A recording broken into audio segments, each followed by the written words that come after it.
morning, Desert High School Scorpions. How are you guys doing? We're excited to be here, and I know you guys are too. I just would like to do a quick introduction on behalf of the 2023 AA and HPI committee. We are excited, and hopefully today you learned something from our veterans and our community leaders. I would like to introduce our moderator, Mr. Cassim from 412 PA, Mr. Ron Pama, Father Salonga, Father Juan Salonga, my director of Plant 42, Dr. Smith, Ms. Lauren Leslie, Lieutenant Commander Fred Barthy from the U.S. Coast Guard, Mr. Dexter Stinson from the Army, a veteran from Operation Desert Storm, Desert Shield, and our co-moderator, Mr. Juan Blanco, Army, and also the president of the Coffee for Vets. I would like to thank Mr. Spitzer and Mr. Campbell and your Master Sergeant Brooks for letting us in your home, in your house. And I will give the microphone now to Mr. Carlo and our moderators. Good morning. On behalf of the 2023 AA and HPI committee, that's quite a lot. Thank you very much for volunteering your time to take part and share ideas and the experience to the Desert High School Junior ROTC. To Mr. Campbell, President of the Desert High, and his staff, and Sergeant Brooks, Master Sergeant Brooks, sorry about that, for leading the Young Junior ROTC. To our PCI crew, who will be doing the recording and making edits before posting our Q&A on the 412 Test Wing Media. I want to offer a special thanks to our moderator, Mr. Carlo Cassim, and to Plant 42 leadership for sponsoring this event. Thank you so very much and welcome. And I hope that from this morning you get a little insight into what you are getting ready to walk into. So, Oliver?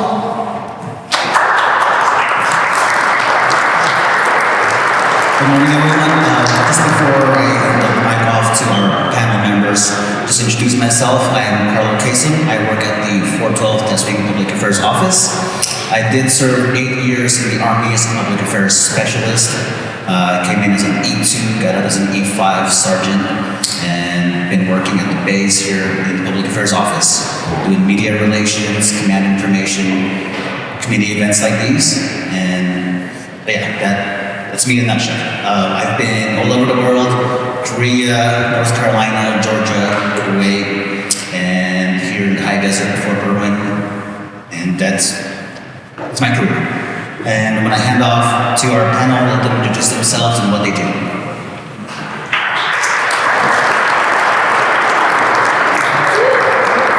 Thank you, Carl.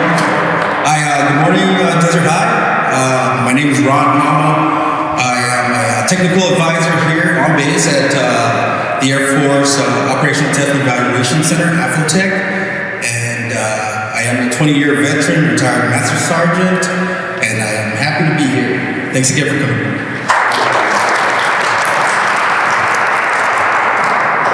Good morning. I am Father Salonga. I work here in the chaplain's office, and I do all the services for the Catholic. I used to be personnel man first class in the U.S. Navy. I didn't wait for my promotion to chief.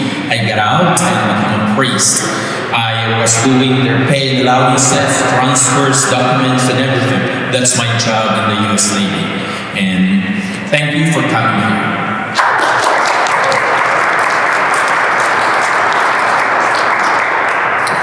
So my name is David Smith. My military go-by name is Jester. I flew B-52s for about 30 years in active duty, sat many years of Cold War strategic nuclear alert, and have combat time in Iraq. I am currently serving as the director of the production and flight test facility at Plant 42 as a civilian, but I'm also a guardsman on the Adjutant General Staff. Thank you. Good morning. My name is Lauren Hughes Leslie, and I currently am a student, just like all of you. I am a law student at Southwestern Law School here in Los Angeles. I graduated in 2013 from the United States Military Academy at West Point, which is where I served my commission in the United States Army as a second lieutenant. I was an adjutant general officer, and what that means is I did human resources. I served in the United States Army for 9 years, and then I transitioned just last year to attend law school. I also am a spouse to a current active duty Army officer stationed just down the road at Fort Irwin. I'm so happy to be here. Thank you for your guys' attention, for allowing us to share our experience with you.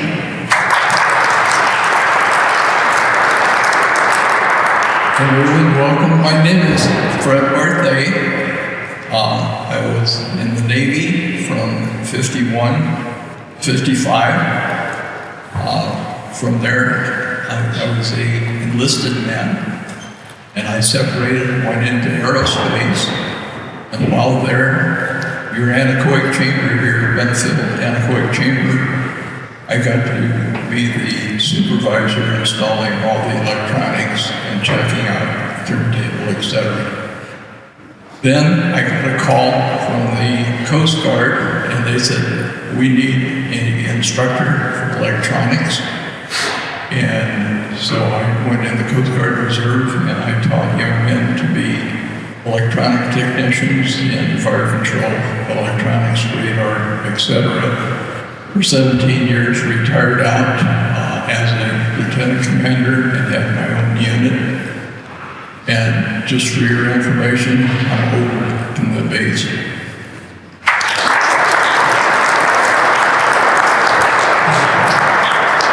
morning. Dexter Stinson, combat veteran, Desert Storm, as was mentioned earlier. But I just want to share one of the reasons why I'm here is because of you.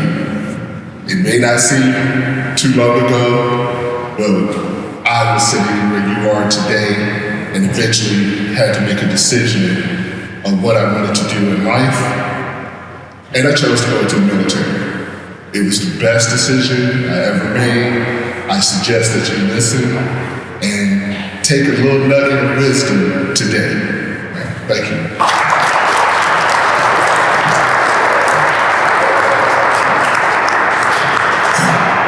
Once again, I'm Juan Blanco. I served in the United States Army during the Vietnam era.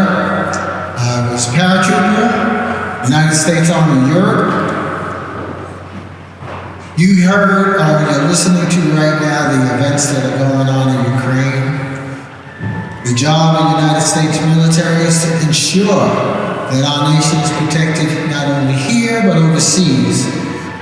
The aggression that's going on is stalemated because the United States military is there. If you decide to go, I want you to know that you can be the most proudest people on the planet by serving your nation in the military. All of these folks here are not spring chickens any longer. you stepped in. We are senior veterans. Fred served in Korea. The general was a station keeper with nuclear bombs. Is that not correct? This is what we have done. I hope that we can encourage you to follow in our footsteps to keep our nation strong and vibrant and the best nation on the planet. Thank you. So our theme this year is leadership opportunities, and I think, we, with our experience, we have faced some of those difficulties going up in leadership and learning about leadership, and I think we're going to talk about what we learned from the military in terms of leadership and how that applies to our current jobs now, or what we're doing now.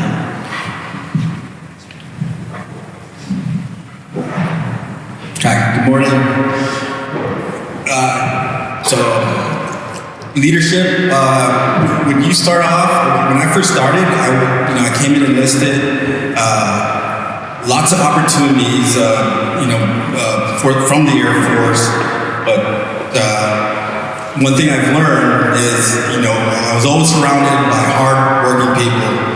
I've been all over the world and different countries. I spent 7 years in Japan, and as I transition to my civilian job now, one thing is constant is I'm surrounded by good, hardworking Americans, and I hope as students you guys follow suit. Thanks.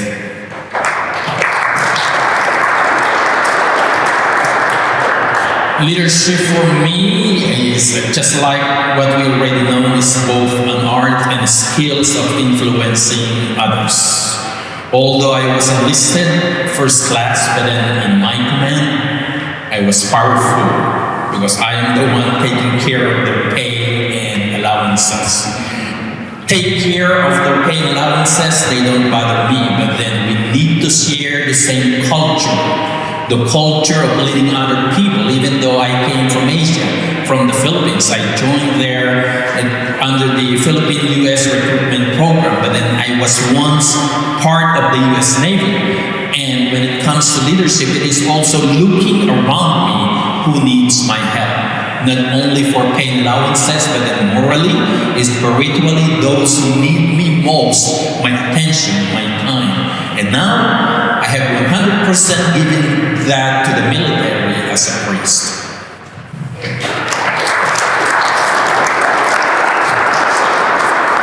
So if you ask me what leadership is, I'm confused. And here's why I'm confused. I'm a general officer in the Guard. I have a doctorate degree. I'm a senior civilian running a major Air Force plant. But how do you charismatically motivate people to do something that's totally unreasonable? How did General Chamberlain motivate his forces at Little Round Top to attack a Confederate army after they had run out of ammunition? How do we motivate them? So I see the leader as a bit like the head coach and the cheerleader and the motivator and the cook and the bottle washer and the person that sweeps up at the end of the day. If it's too small for me to do, I'm sure as heck not going to ask anybody else to do it. So I believe leadership boils down to exemplary skills drawn on the true skills of the people around you.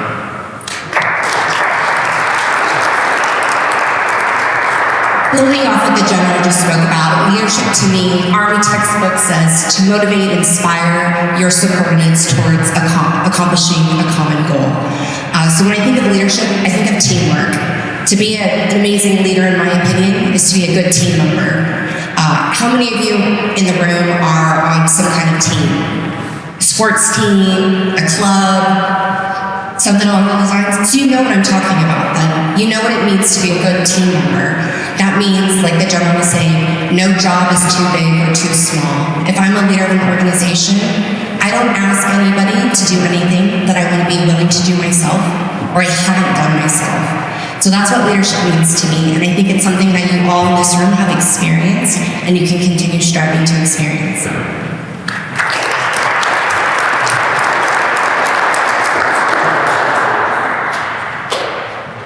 I can't get up. I'm going to go a little bit on the personal side.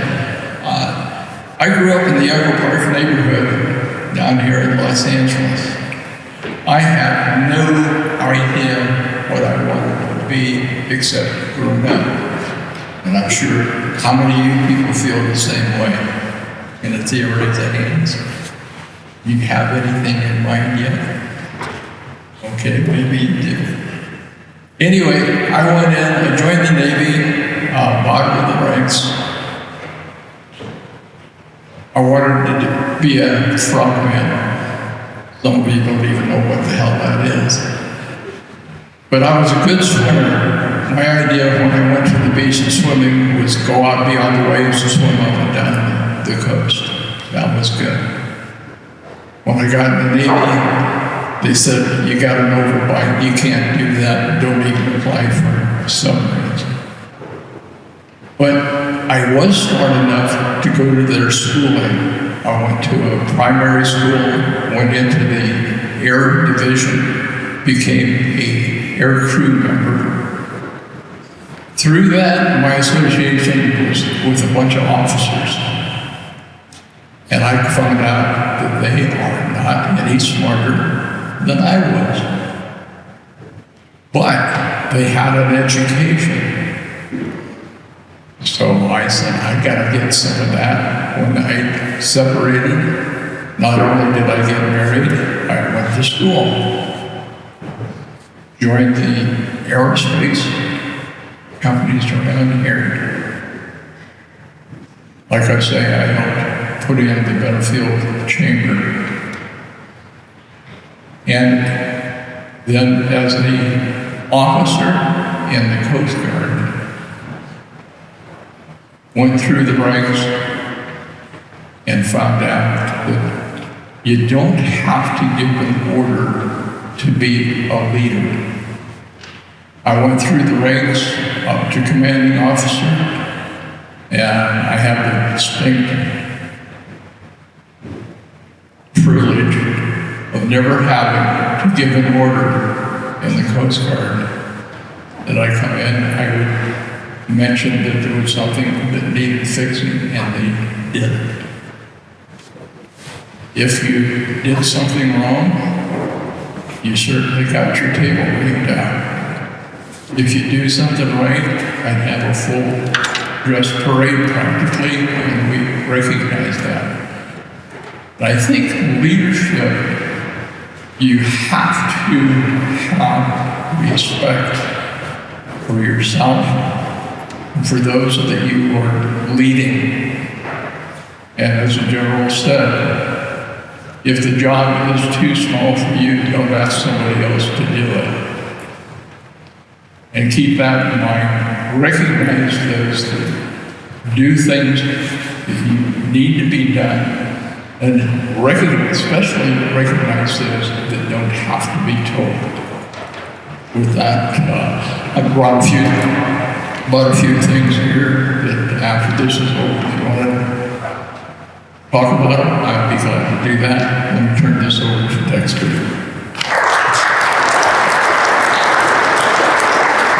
All right. Leadership. I like to think of, in order to be a good leader, you have to first be a good follower. Many of you raised your hands and said you're on a team, but what I couldn't distinguish is on that team, are you the leader or are you the follower? So again, let me take a little survey real quick. Those that are on the team, how many of you are the leader of that team? A few. So as you can see, as a leader, the first thing I would suggest for you to do is to put yourselves in the other person's shoes. As I shared with you earlier, it seemed just like yesterday that I was sitting here, just like you, contemplating what I'm gonna do in life, how I'm gonna get out of my mama and daddy's house, how I'm gonna go to college, what I'm gonna do in life. That seemed just like yesterday to me, and all these gentlemen here, and ladies here as well. So, how do you prepare, just like you're doing today? Come and listen to someone who's already been there, done that, made mistakes, understand what you're going through, willing to help you. One of the biggest, or the smallest, biggest nugget of wisdom that I received was, young man, you go in the military, you better leave with an honorable discharge. Anything less will destroy you for the rest of your life. Oh my God, I'm only 17. And you telling me if I go into the military and I mess up, I'm doomed for the rest of my life? That's crazy. Well, believe it or not, I still went in. And I received an honorable discharge. That was the building blocks for the rest of my life. And to this day, I was able to go to college. I have a master's in business administration. I'm a certified mortgage professional and a number of other things. But had not I made the decision to go and succeed, blaze my own trail, I wouldn't be here standing before you today. So that's what I suggest that you do as a leader in your own life. Figure out, listen to someone who's been there, done that, and you make doggone sure nothing is going to stop you from achieving your objective. Whether it's to be a doctor, lawyer, priest, nurse, mechanic, computer technician, whatever it is, don't let anything stop you. Be your own leader. Don't be afraid to blaze your own trail. Thank you.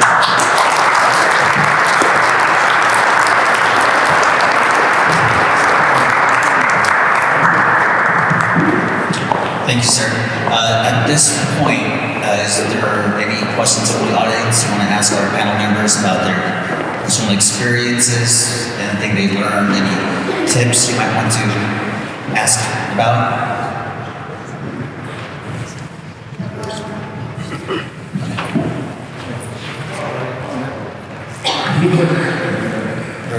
Okay. Hold on a second, because everyone needs to hear you.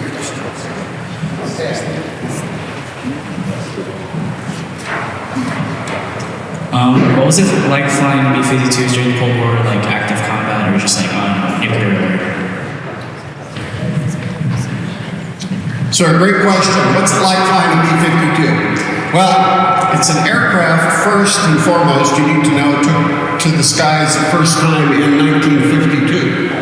That has nothing to do with the name of the aircraft. It's just an accident of fate and time. What it means is that this airplane's pretty old.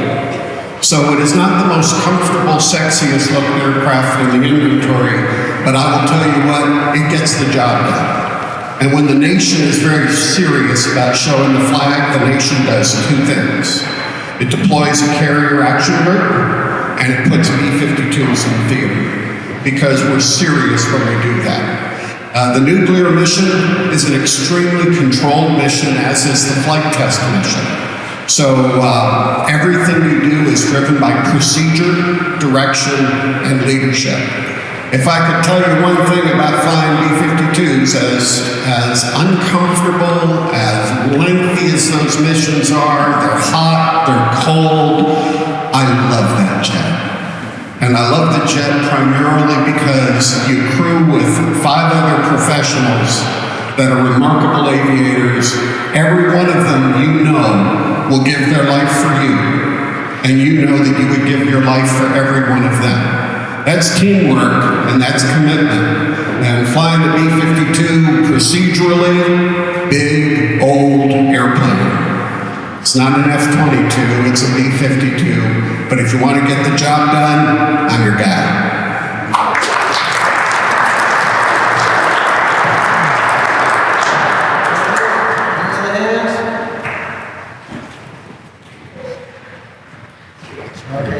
You guys got to remind me when I was in school, I had a lot of questions, but I didn't want to raise my hand because I felt like if I asked the question, it might be kind of dumb. Is there a hand back here? Or are you just stretching? Yes, it's just stretching. So I don't know how many of you in this room are considering a career in the military. You know, you have Army, Navy, Air Force, Marine, Coast Guard, Space Force. The Final Frontier. How many of you guys know about Star Trek? The Final Frontier. Oh, wow. 2 hands? Not even 3? Well, that's the Final Frontier. Spaces. And this is going to be a part of your life. We were very fortunate, all of us. In our era, we got to see a lot of achievements to where we are today. This is an achievement because this wasn't even a concept when we were in your age. This wasn't even a concept. So I'm just trying to see who is interested in moving forward with a military career. Anyone? 1, 2, 3, we got a few.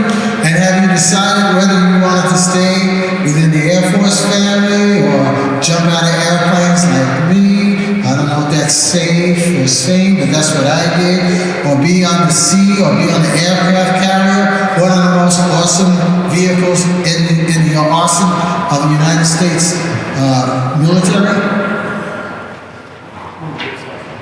Well, all scenes, but he's seen it.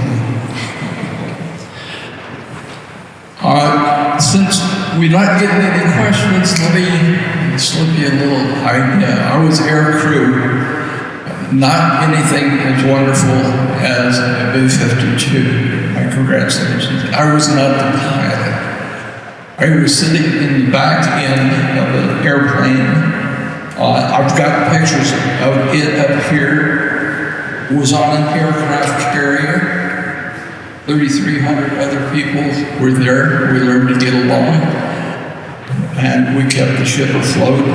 I had the opportunity of getting catapulted off an aircraft carrier. I must admit that's better than an e-ticket ride at Disneyland.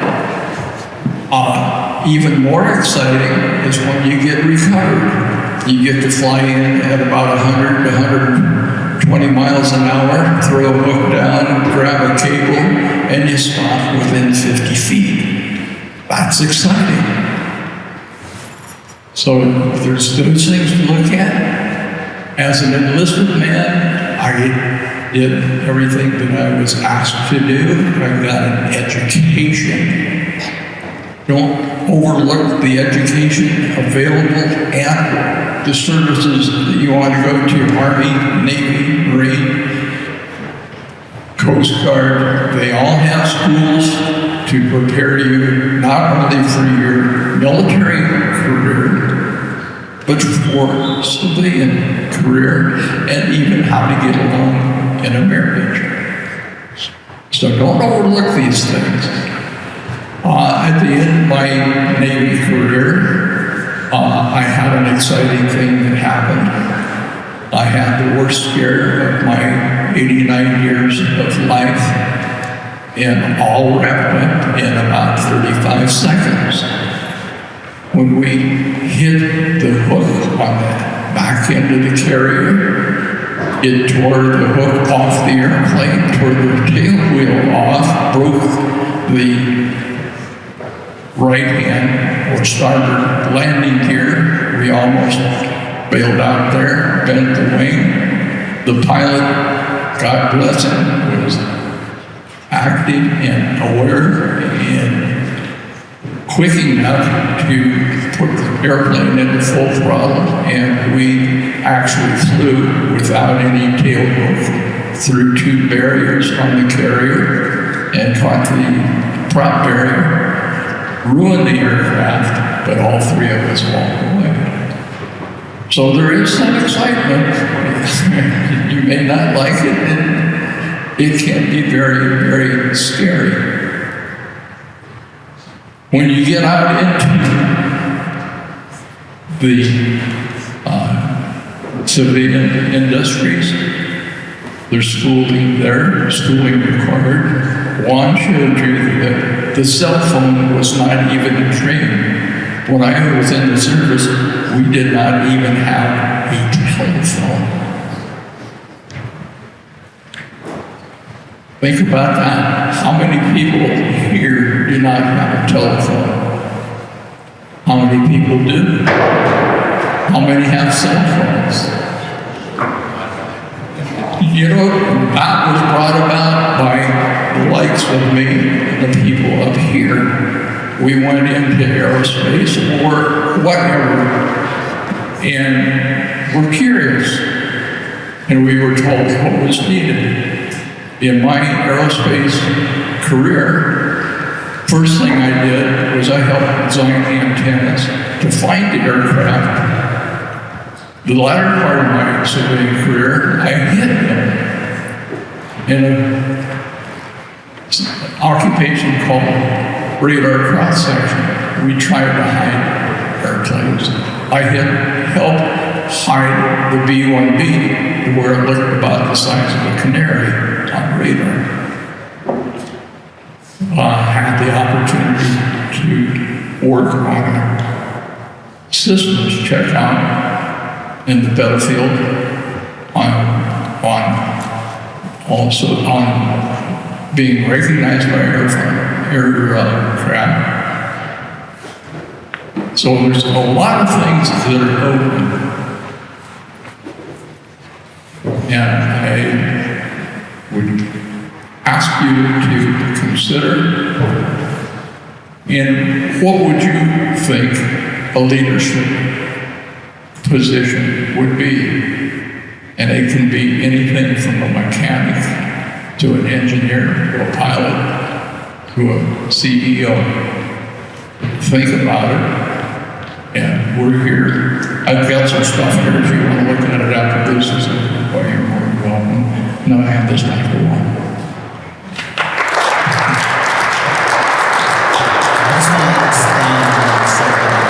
The education opportunities have been amazing for me personally. I would not be here if I hadn't joined the military. Out of high school and college, I did not know what I wanted to do.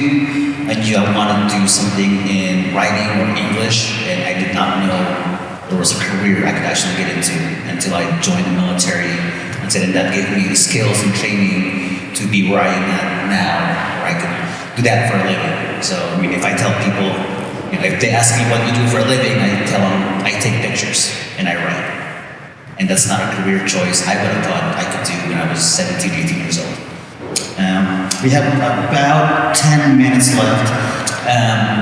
For the kids here who have kind of decided they want to join the military, I'm going to ask our panel members kind of what's a tip or some advice you would give them before they make that decision or before they ship out.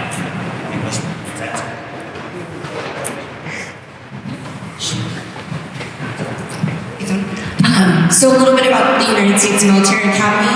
I, very similar to everyone up here, wasn't quite sure what I wanted to do. Actually, I stand corrected. I knew exactly what I wanted to do. I went to Portsall High School, which is a high school down the road from here. And I was gonna go to college here in California. I'm one of 5 children. I have amazing parents, and I knew that I didn't want to go far from them. So my mom and I, we visited a bunch of different universities here in California, and obviously that's not where I ended up. I ended up at the United States Military Academy at West Point, which is in New York. I did not know that I was going to go there. It was actually quite an accident. I received a letter in the mail recruiting me, welcoming me to come out and visit the academy, and what a pleasant surprise and blessing that was. My parents might have highly encouraged me to attend my first 2 years because again, I didn't know that service is what I wanted to do. So I did attend the academy for the first 2 years, and when you attend the first day of your 3rd year, that's when you're obligated or contracted to then serve 5 years in the United States Army. And before that day, my dad said, okay, where are you going to school next year? And it was a big joke in my family because every day I'd say, only so many days until I can leave. Only so many days until I can get out of this place. It's not fun. There's a lot of rules. I have to wear my hair in a bun every day, which might not seem like that big of a deal to you guys, but it was a big deal to me then. What do you mean I can't paint my nails purple? What do you mean I have to wear a uniform? I have to go to school every day? It's required, there's required attendance. I have to go to bed at a certain time? Are you kidding me? I'm 18. I think a lot of us were 17, but I was 18. I was a full-on adult when I went to the academy.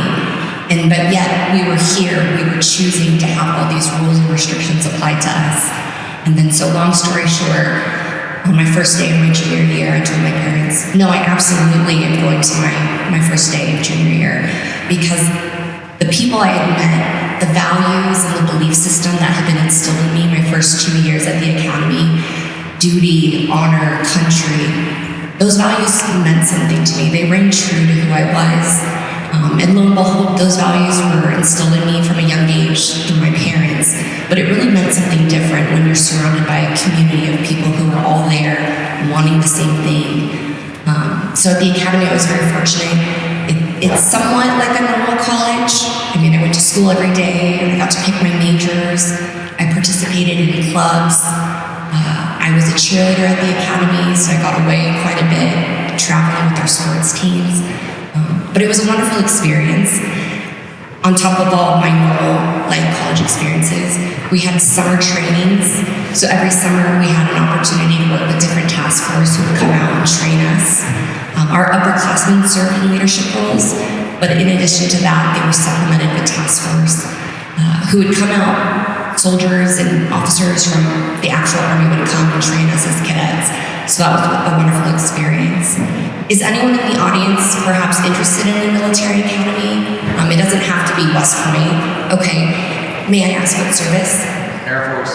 Air Force? Okay.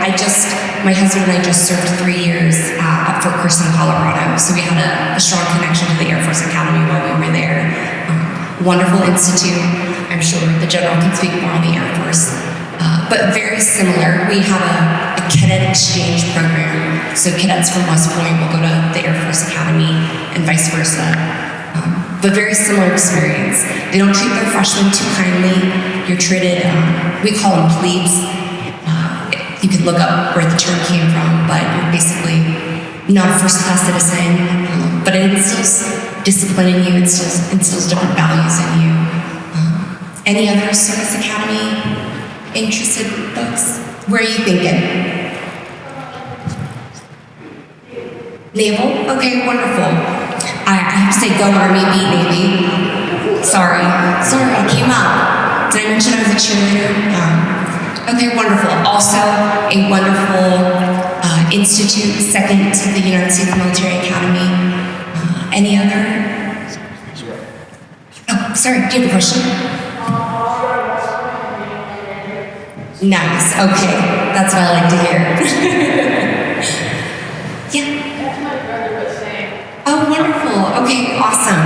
So I gotta give a shout out for the females who are pursuing or hope to pursue a career in the Army. The general and I were just talking about how times have changed. He is a child to dual military parents, and he was telling me a story about how when his mother was a nurse in the Army, when she got married, they said, "Thank you for your service. Now it's time to resign and stay home with your children and be an Army spouse." And for all the stay-at-home moms out there, I applaud you. It's not an easy job to raise a family so that you can support your military member. I now have fallen in that role as well.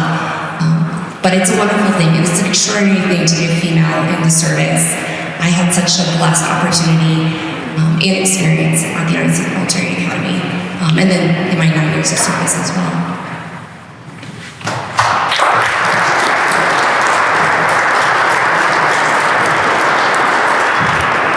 Just real quick, if there would be some of you after graduating from high school who would like to join the military, these are my advice to you.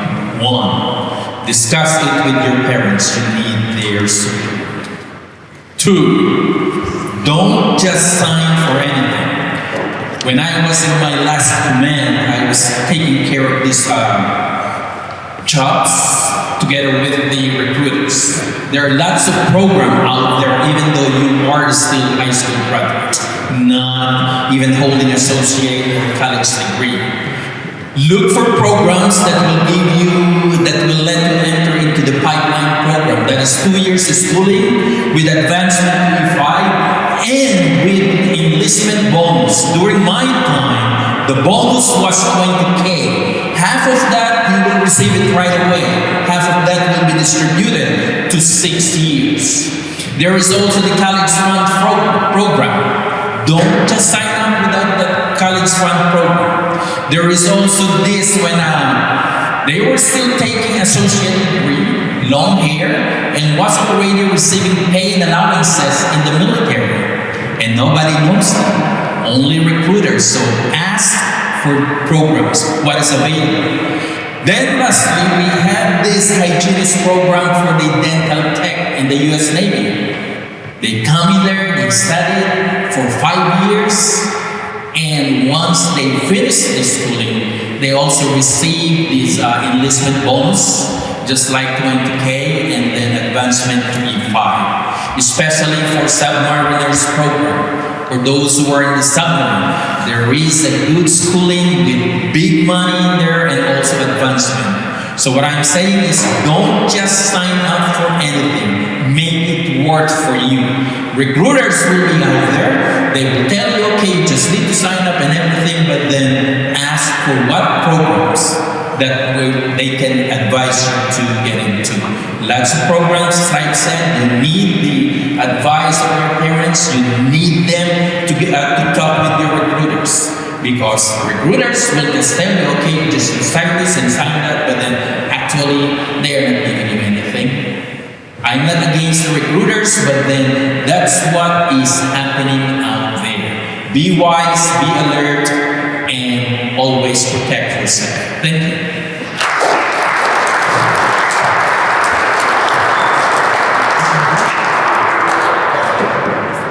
So we want to also remind people that we have the Asian American Pacific Islander Month. So if anyone has an insight on how you want to project that, I see.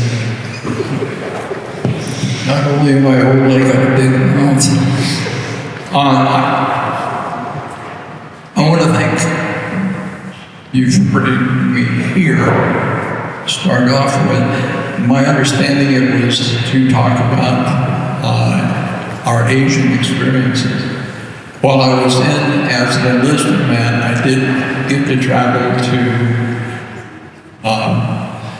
across the country. The schools were in Florida and in Tennessee. Then I got to go back to San Diego. Then I got to go to North Island, take my flight instruction, hop on a carrier, go to Honolulu. Then I went to Japan, a lovely, lovely place. People were wonderful. I'm there 5 years after the end of World War II. I have been propagandized with Hollywood's movies. If you're Asian, you're not worth a damn. We were supposed to look down on those, found out they were mighty fine people.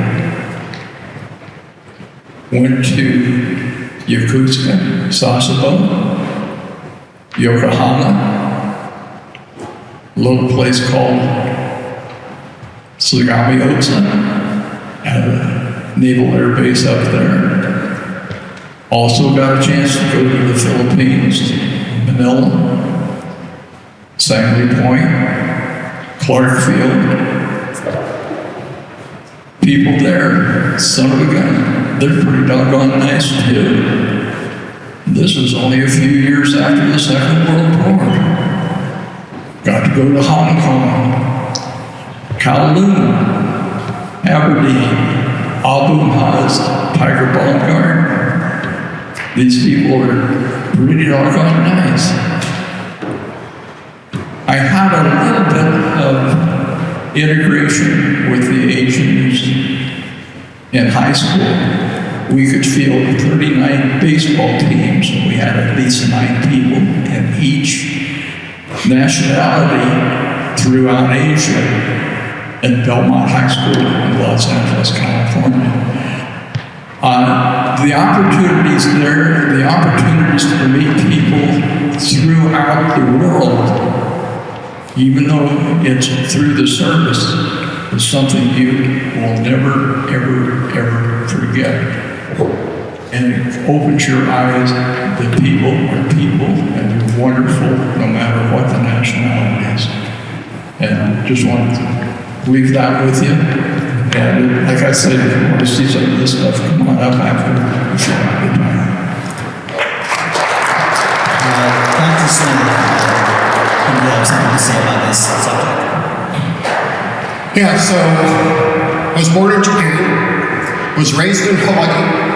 After joining the military late, 27 years old, I was without purpose and direction. I was doing a lot of surfing, spending a lot of quality time at the beach, working hard, but spending the money with no direction.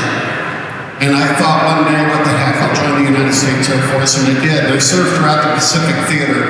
And I'd say if I had to look at a cultural identity that I learned from where I was raised, it was a warrior ethos.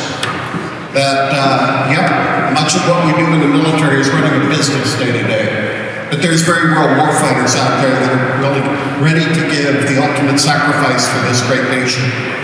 So what I'd like to do is tell you that my perception of whatever the observance month we're in, this one currently is AAPI, right? But whatever it is, I like to use the example of spaghetti. So I can eat pan-fried hamburger meat, and it's boring. I can eat spaghetti sauce, and it's boring.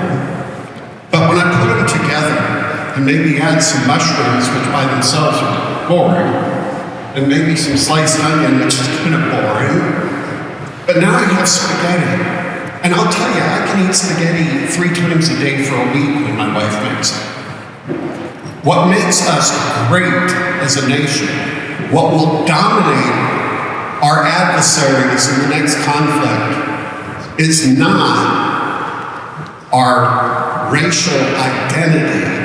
It's going to be our diversity and inclusion of all races and our ability to partner and fight as one team.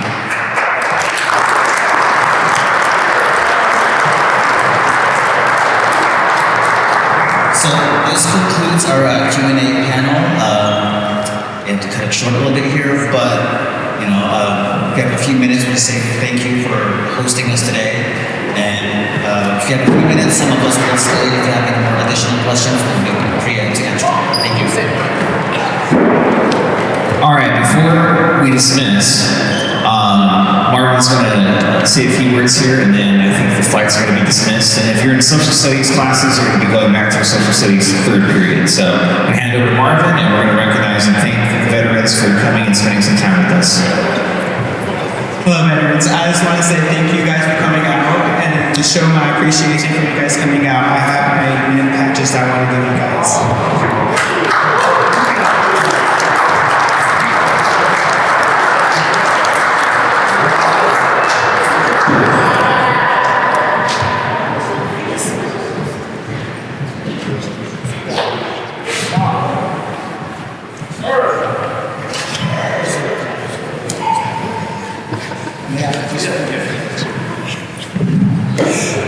All right, so how many of you guys have a draft card in your wallet? Do you even know what one of those are?